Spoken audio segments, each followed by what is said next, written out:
नमस्कार दोस्तों, मैं आपका अपना प्यारा देसी एक बार फिर से हाजिर हूँ आपके सामने एक नया वीडियो लेकर। और आज का हमारा टॉपिक है मदद करो लेकिन जताओ नहीं। जी हाँ दोस्तों, एक नन्हा पक्षी अपने परिवार से बिछड़कर अपने घोंसले से बहुत दूर आ गया था। उस नन्हे पक्षी को कभी उड़ान भरना अच्छे से नहीं आता था। उसने उड़ान सीखना अभी शुरू ही किया था। उधर नन्हे पक्षी के परिवार वाले बहुत परेशान थे और उसके आने की राह देख रहे थे। इधर नन्हा पक्षी भी समझ नहीं पा रहा था कि वो अपने घोंसले तक कैसे पहुँचे। वह उड़ान भरने की कोशिश करता पर बार बार कुछ ऊपर उठकर गिर जाता। कुछ दूर से एक अनजान पक्षी अपने मित्र के साथ ये सब दृश्य बड़े गौर से देख रहा था। कुछ देर देखने के बाद वो दोनों पक्षी उस नन्हे बच्चे के करीब आ पहुँचे। नन्हा बच्चा उन्हें देखकर घबराया गया। फिर उसने सोचा शायद ये उसकी मदद करें और उससे घर तक पहुँचा दें। अनजान पक्षी बोले, क्या हुआ नन्हे पक्षी, काफ़ी परेशान हो? वह बोला, मैं रास्ता भटक गया हूँ और मुझे शाम होने से पहले अपने घर लौटना है। मुझे उड़ान भरना अभी अच्छे से नहीं आता। मेरे घर वाले बहुत परेशान हो रहे होंगे। आप मुझे उड़ान भरना सिखा सकते हैं? मैं काफ़ी देर से कोशिश कर रहा हूँ पर कामयाबी नहीं मिल पा रही है। अनजान पक्षी थोड़ी देर सोचने के बाद, जब उड़ान भरना सीखा नहीं तो इतना दूर निकले ही क्यों? क्या ज़रूरत थी? वह अपने मित्र के साथ मिलकर नन्हे पक्षी का मजाक उड़ाने लगे। उन लोगों की बातों से नन्हा पक्षी बहुत क्रोधित हो रहा था। अनजान पक्षी हंसते हुए बोला, देखो हम तो उड़ान भरना जानते हैं और अपनी मर्जी से कहीं भी जा सकते हैं। इतना कहकर अनजान पक्षी ने उस नन्हे पक्षी के सामने पहली उड़ान भरी। वह फिर थोड़ी देर बाद लौट कर आया और 2-4 कड़वी बातें बोल पुनः उड़ गया। ऐसा उसने 5-6 बार किया और जब इस बार वो उड़ान भर के वापस आया तो नन्हा पक्षी वहाँ नहीं था।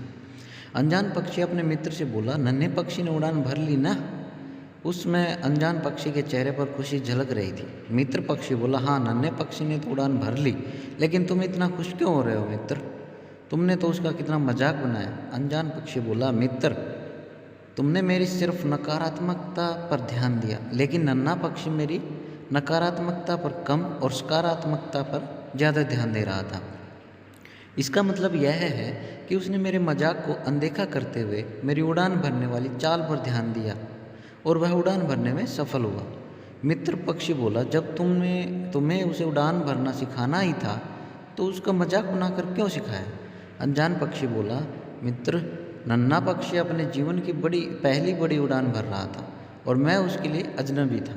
अगर मैं उसको सीधे तरीके से उड़ान सिखाता तो वह पूरी ज़िंदगी मेरे उपकार के नीचे दबा रहता और आगे भी शायद ज़्यादा कोशिश खुद से नहीं करता।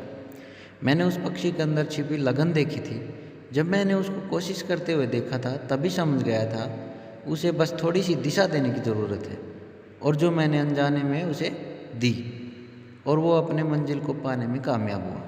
अब वो पूरी ज़िंदगी खुद से कोशिश करेगा और दूसरों से कम मदद मांगेगा। इसी के साथ उसके अंदर आत्मविश्वास भी ज़्यादा बढ़ेगा। मित्र पक्षी ने अनजान पक्षी की तारीफ करते हुए कहा, तुम बहुत महान हो। जिस तरह से तुमने उस नन्हे पक्षी की मदद की वही सच्ची मदद है। दोस्तों, सच्ची मदद वह है जो मदद पाने वाले को यह महसूस न होने दे कि उसकी मदद की गई है। बहुत बार लोग मदद तो करते हैं पर उसका ढिंढोरा पीटने से नहीं चूकते। ऐसी मदद किसी काम की नहीं। पक्षियों की यह कहानी हम इंसानों के लिए भी एक सीख है कि हम लोगों की मदद तो करें पर उसे जताएं नहीं। दोस्तों, मेरे विचार आपको पसंद आए तो कमेंट सेक्शन में कमेंट करके ज़रूर बताना। दोस्तों, अगर आपको वीडियो पसंद आए तो लाइक करो, शेयर करो और चैनल को सब्सक्राइब करो। धन्यवाद। जय हिंद, जय भारत दोस्तों।